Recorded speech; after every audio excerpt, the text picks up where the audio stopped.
ana wode hye me ma kwaba e de ba Adom TV ene da isuso yimedi a wani guso abehwe eye Nkuranhyensem mre na be ma mtedwa mu amede dwumadi won chiame eye wakoa osomfo Apostle Dr. Nite Kotego me ma kwaba na me da ase na mas Yankopon so obeto nsupagu da so na oyi de adimu abrabo aye bui no me se obi anya anka wadimu ayeye na yedie ena nkunimi no ena fom ananye aba obedua no wakote ne kina eye adwumade ne nyansa ne esa wo ye ne se you have to come up with a clear picture of how you want the change in your life to look like, how you want that breakthrough to look like, how you want your life to be seen first in your own eye, a kind of visualization and imagination.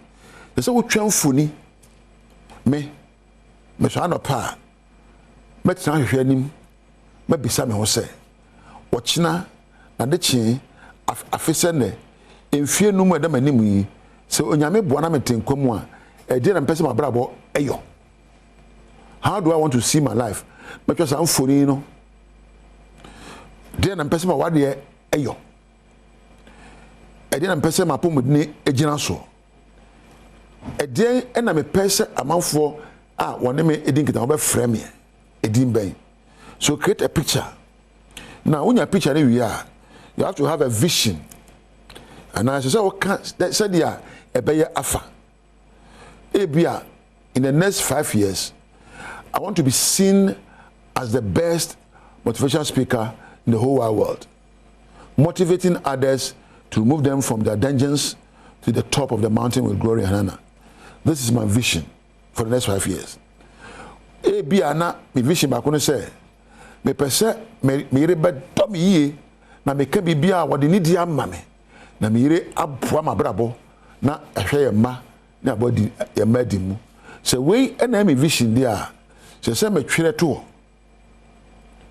e dia na mpese mapomudni ye se me nya pomudni asa be misisi nchia misin tutuo me nka se be dia mo ye me ya na amanfo etumirika metimi aka se me ekobie emfa ho mpombonso a me mfie eduso se metimi ka se me so me obi a me wan hodne na pomudni what kind of sanwa what can sa vision no ato ani so na the only way you can keep your vision aligned to your outcomes is to have a crystal clear snapshot of what your marriage, what your health status, what your fellowship with God, what your friendships, what your business should look like. Oh, twamfuni enya me na tie semre minim nyoma ofamu ba anwenwe nyoma ofanu hum famunum pania opese wo ye ndaache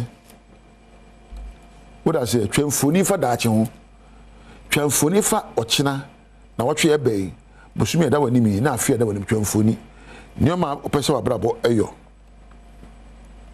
na se de tie bia no hunu se enyamritia akwantuo enye opentem akoduru akwantuo ya kwantuo e fa no protocol.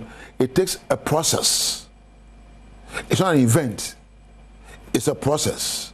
Na no aye ko ware ababa wabi na wa hene na tare fita na o seseme so de sere wi na nkofie udu fia na bete ko no be me bia na oba bia ko ware bi o wani mi no de bre wo o pe wo de ani na wo na nim fefefe na ba kire wo onya wi obeda na tiko enu nti aso hu nipa na tiko ehu na nim no e krado wo no enye prekope sa event na ye do na awade no enye school na akowie ye ne certificate onya na eye abudi na wanya no wako school na wie no kwambe so be fa so translate with knowledge into tangible things ade a wasua no e fa so be na so be ba ma nkrofo a ben wo ne oman e na chese wako school ko nyese wako bo degree abo PhD anya professorship. That's not education. Real education is a life that transforms the life of others who are unfortunate to have received the same amount of education you got. Addition wako sua no eye mwa de ma woni asa be wonya asa addition ni bi. Yes or be wa ho me na me honorable, me na me professor, me na me archbishop, me na me pastor ekosi sei. E de na de buy. Enu nti utwa mfoni na hu nipa a wo pesa wo ye da ache a ka hu no se eye adwuma Ka hu say ebi ye kasa abeka omumu. Ka hu say ebi ye adwene a obadwene, your thinking patterns. Ka hu say ebi ye atenka abekenya ano. Se be atenka pa ekenya subampa. Ka hu say ebi ye namuntuo papa. Na namuntuo papa so ewie abrabo pa. Abrabo no enna ho kwa emma yenkofa. Abrabo nya de esi shop mu akoto. Abrabo eda wadwen pro so ene wona namuntuo abetuo. Before you can create a strategy, you need to know why you want to go where you are going. You say, you be a friend goals. Ochina anapa. Mesoria 5 a.m. Meko to yenu abompa ada yami ase. 5:30 a.m. Mesoria tete mapomu. 6 me frame me do for maka say odo. Me da wo nyankopon ase so odo nkwa ma wo. Ye da so te nkwam me do. Na ma frame me ma aka che me ma say, "Eh, mo de mo ya chede de ma me. Onyame ma mo ndi ne yie." Na afi makodware na makope adwuma beko. One, these are plans you need to set forth your goals. Njana pe bia na de na meyo. Me kwadwuma mo de na meyo. E de na me so menyo. What I will do and what I will not do should inform your goals.